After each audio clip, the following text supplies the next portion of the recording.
Hey everyone, before we get into the video, I just wanted to make a quick announcement. Next Tuesday, I'm going to be doing a live Q&A, and I wanted to invite all of you to join me. Instead of a gaming live stream, I will be doing this live Q&A. If you have any questions pertaining towards me, towards the channel, towards certain aspects of my faith, what do I like, what's my favorite food, you can literally ask any kind of question that's within reason. Go ahead and leave questions in the comment section below, on Twitter, Instagram, Facebook, wherever you guys follow me on. And if it's here on YouTube, make sure that you leave a question on any of the videos. I will make sure to find them. The live stream will run from 6 p.m. to 10 p.m. I am looking forward to whatever questions you may have towards me, whether they are absolutely ridiculous or even serious. So yeah, I will see you guys next Tuesday. Now on to the video.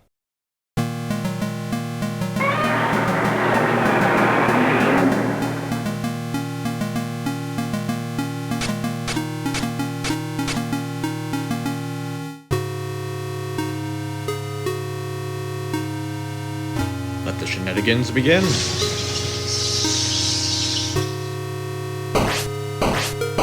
Long live the sheNEDigans.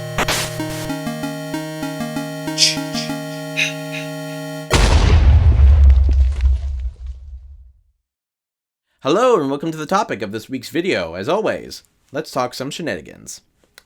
So this week's video is actually a little bit of a special one. It was actually requested by a commenter in one of my videos. Username was ZekiB. I am sorry if I mispronounced your name, or your username anyway. And this is actually a topic that I have wanted to talk about before, but it's kind of been put off to the side for a multitude of reasons. Some of them being, I just was working on many other videos and stuff like that. But this is actually a topic I have wanted to talk about before, and I'm really glad that you brought it up because I think this is actually a good time to talk about it. And basically, the video that was requested was talking about whether or not it's okay to play violent video games as a Catholic. And I actually have a very strong and wide opinion when it comes to this particular topic. But I think it's actually a perfect time to talk about it, considering the fact that games like Resident Evil 3, Doom Eternal, and, God forbid, Animal Crossing, one of the most violent video games out there. I'm obviously kidding. I'm hardcore kidding about Animal Crossing. It's one of the most calm games you could possibly play. But still, I think with certain games coming out, I think this is kind of a good time to talk about it. So, if you haven't noticed by watching my YouTube channel, you could probably tell I'm relatively okay when it comes to video games when it comes to violence. I mean, the most violent video game I've probably played on the channel is Resident Evil 7. I've played a few of the Resident Evil games and whatnot. Resident Evil is not the most violent you can get when it comes to video games, but there's still a lot of some disturbing imagery and violence and stuff like that within the game and within the franchise. So I can understand why maybe some people might have a problem with that. But Resident Evil is not what we're talking about. We're talking about we're talking about that one, but also we're talking about like a wider range of different kinds of video games. So before I really get into being a Catholic and playing video games, I kind of want to make this abundantly clear, because this is actually one of my biggest pet peeves when it comes to content in video games. Oddly enough, for someone who really likes, horror movies, some violent video games, I play Mortal Kombat, I play Red Dead Redemption, Resident Evil, and so many other different kinds of video games. But as someone who does like violent video games, because I think some of them can tell incredibly great stories, I'm oddly enough very, very strict when it comes to the content in it. Oddly enough, I'm the strict family member like I said, when it comes to the content of video games. I grew up in a relatively conservative household, and as much as I, to a certain degree, disagree with very little things, but some things, now that I'm an adult and I have my own family, I really agree, and I was very happy with the way I was raised when it came to the content that I absorbed as a child. As I said, my parents were very strict when it came to a lot of the things that I watched, that I played.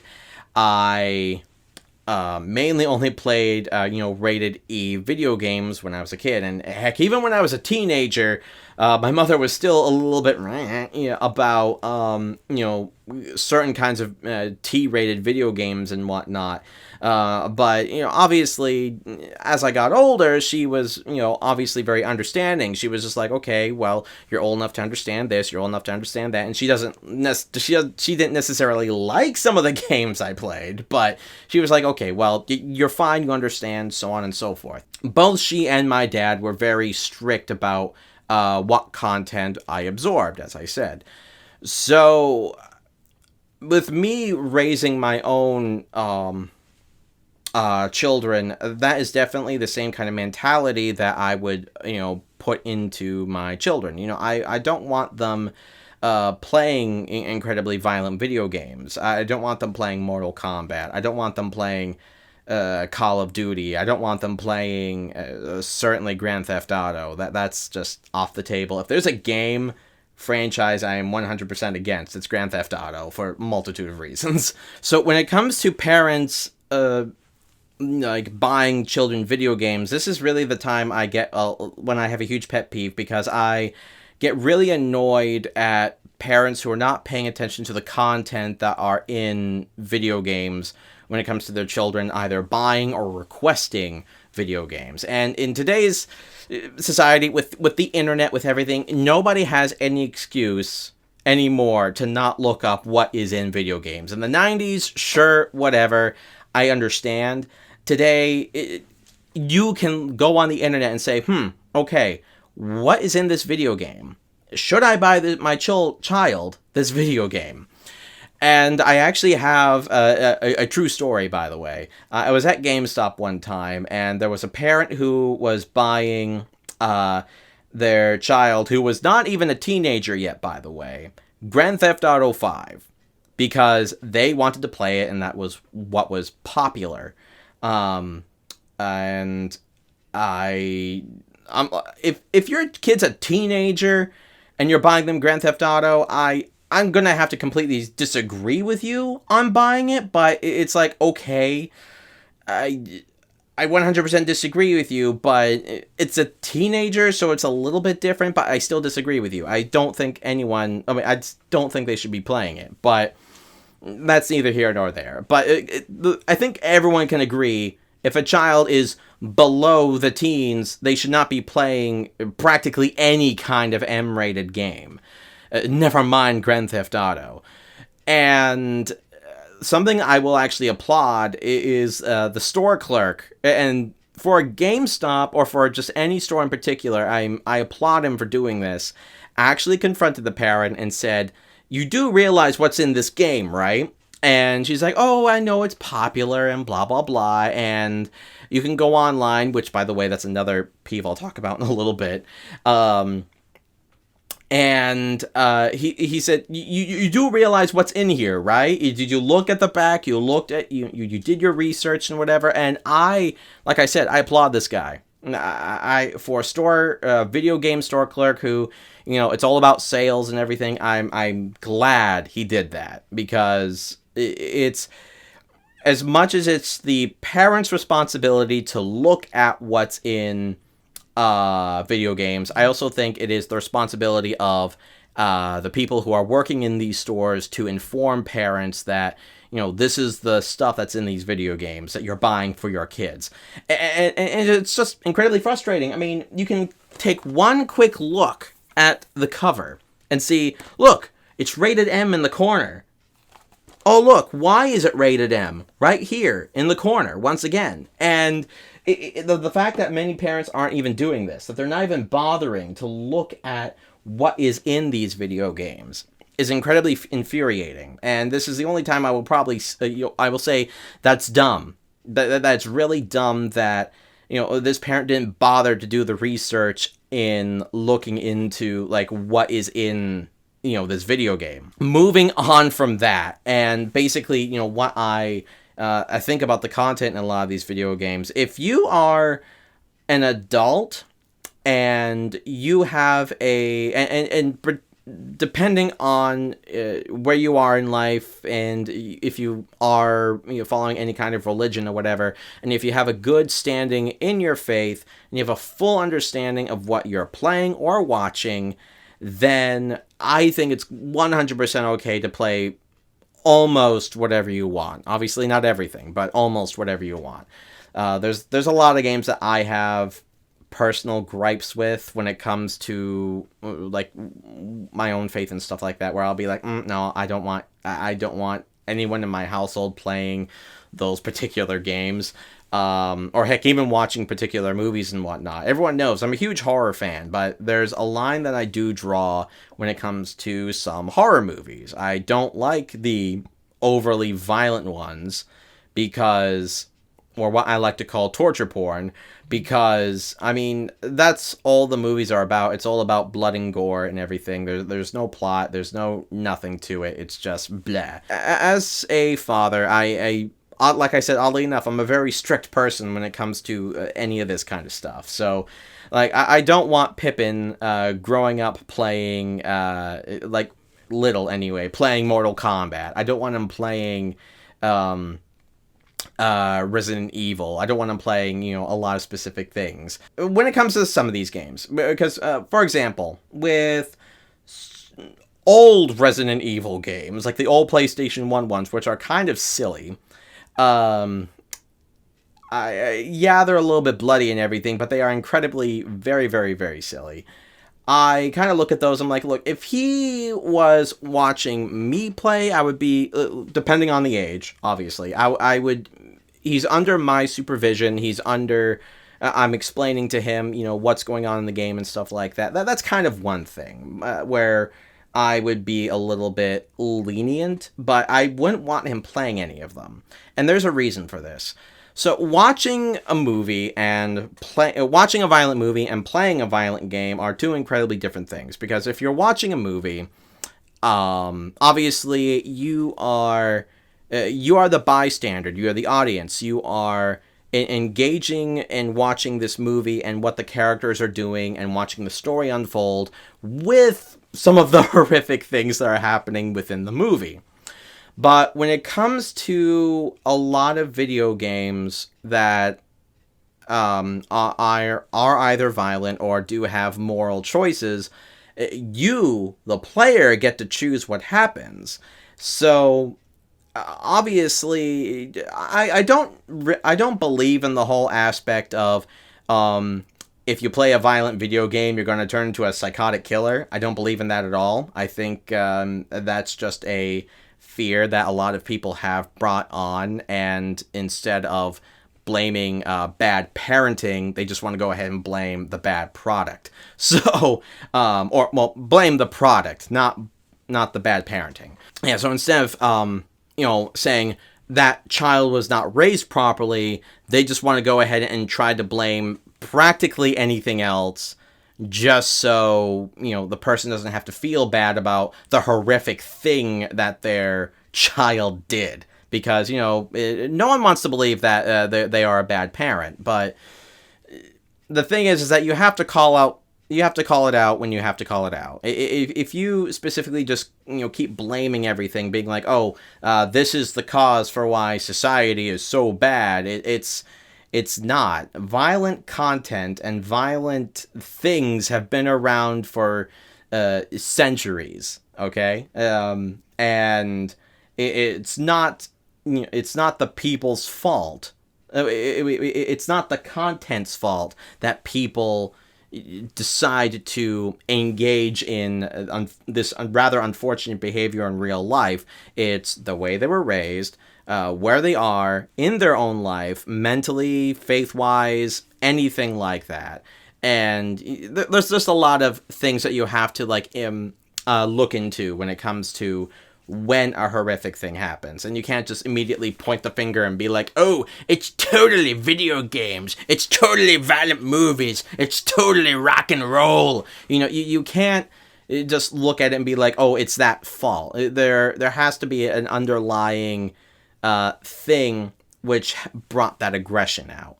So going back to faith and video games, I do firmly believe that it is okay to play violent video games as long as you have a good moral understanding of how the world works and you have good steadfast feet in whatever you believe in faith-wise. And the reason for that is because if you understand morally what is right and wrong, when you're playing these games, it's like, okay, I know I would never do any of this crap in real life. None of this stuff in these games are real, and most of the time, the stuff that's in the games are ridiculously over the top and crazy to the point where it's impossible to do any of this stuff.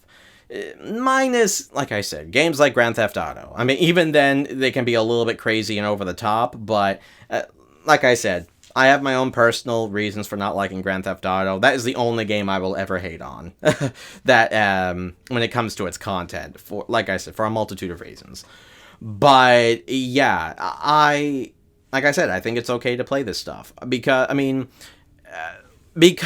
of how I was raised. I really appreciate the way I was raised by both of my parents,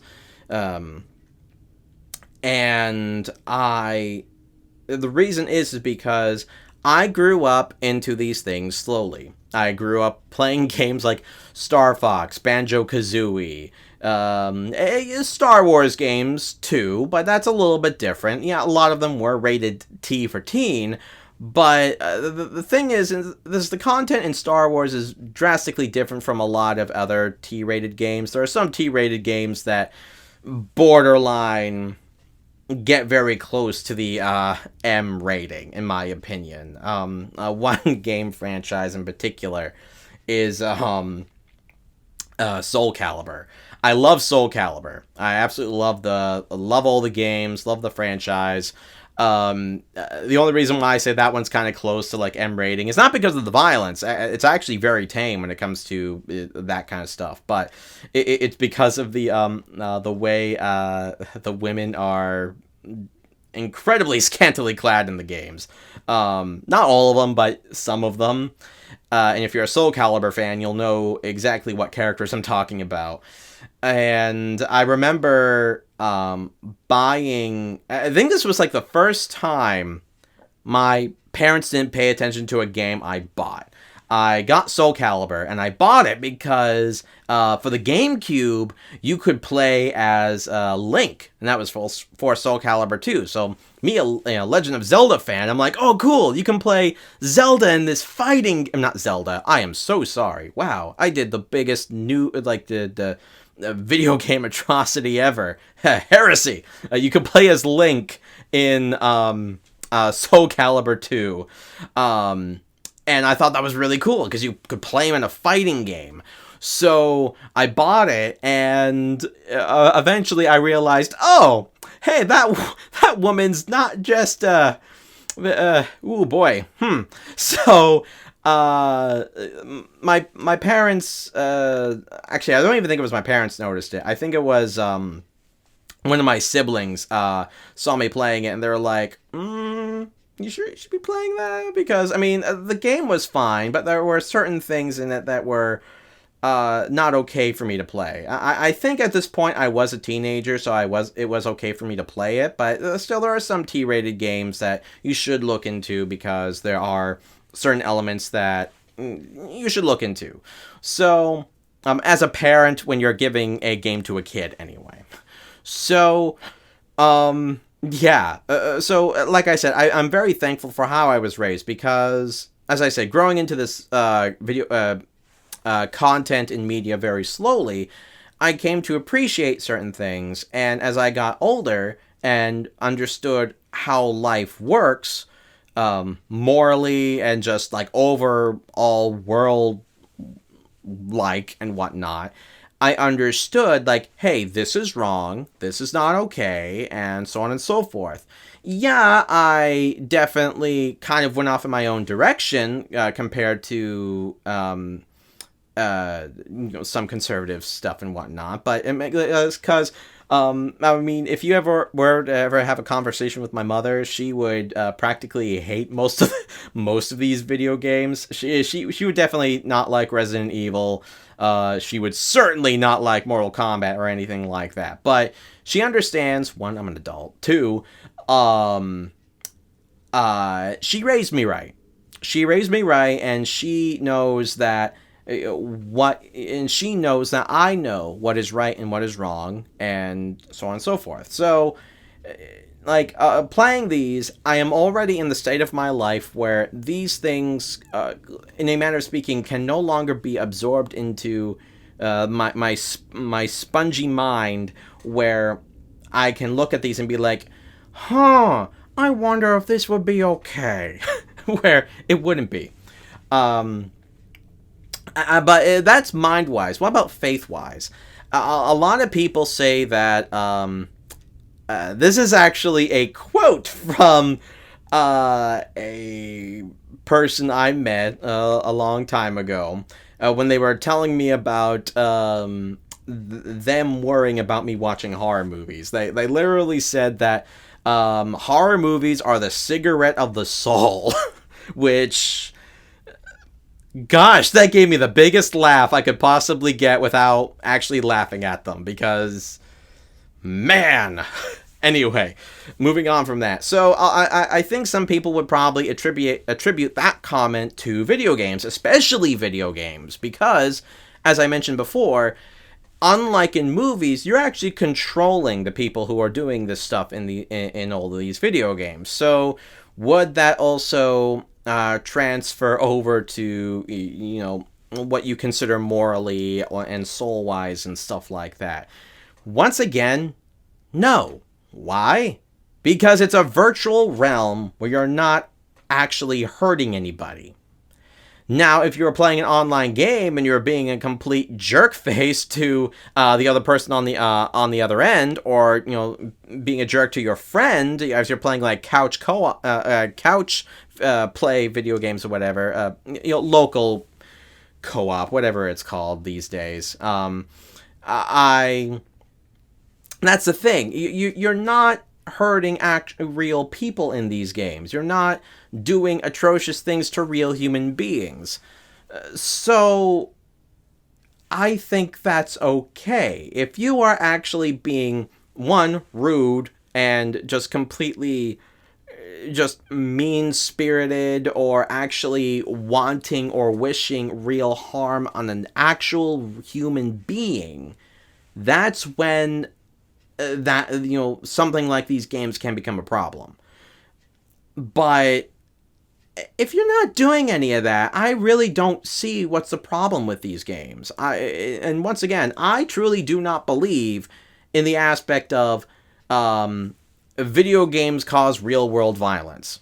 They might slightly inspire somebody who is already not in a mentally good place in their life. That might be true.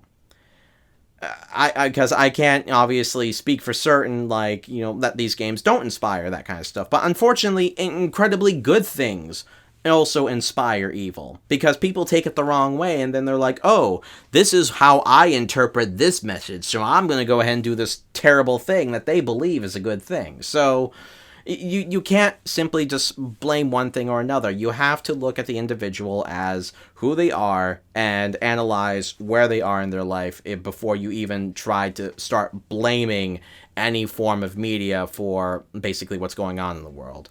So basically, my final message is, no, I don't think violent video games are bad. I think they're fine to play. I love video games in general, And one of the things that I'm looking forward to with growing up with my son is, the days when I do finally get to be able to play video games with him and everything. I'm really looking forward to that. But I'm also looking forward to teaching him what is right and wrong, and helping him to become the best version of himself and to be a great addition to society.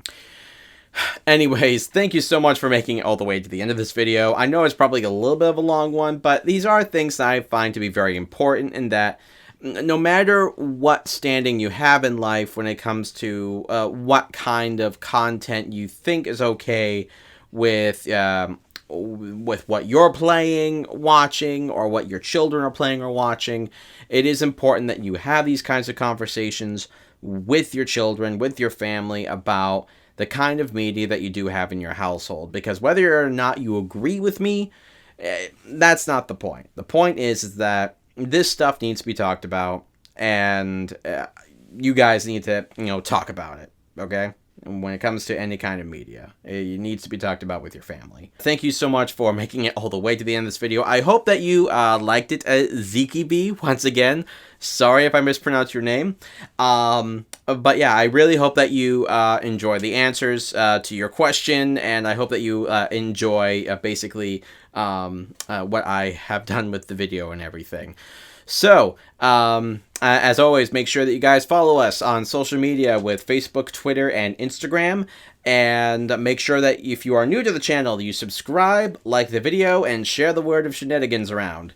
And last but not least, if you guys can, I would greatly appreciate it if you could look into our Patreon. Anything as little as $1 a month could be helpful. And there are a bunch of other little goodies and stuff that I also have within the other tiers of Patreon, if you guys want to take a look into that.